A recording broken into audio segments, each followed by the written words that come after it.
Chicago has issued a severe thunderstorm warning for King County in northeastern Illinois, northwestern DuPage County in northeastern Illinois, until 6:30 p.m.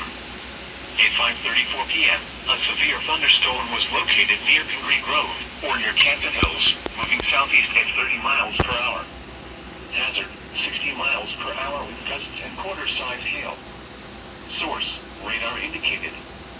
Impact, hail damage to vehicles is expected. Expect wind damage to roofs, siding, and trees.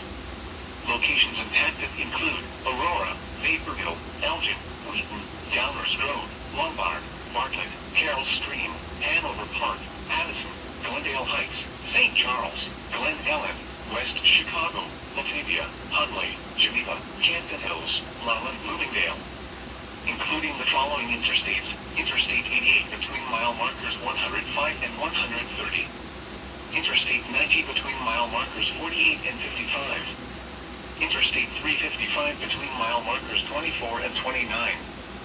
This includes Aurora University, Benedictine University, College of DuPage, DuPage County Fairgrounds, Elgin Community College, Fairleigh Lab, Illinois Math and Science Academy, King County Cougars Ballpark, Morton Arboretum, Walton C Community College, and Wheaton College. For your protection, move to an interior room on the lowest floor of a building.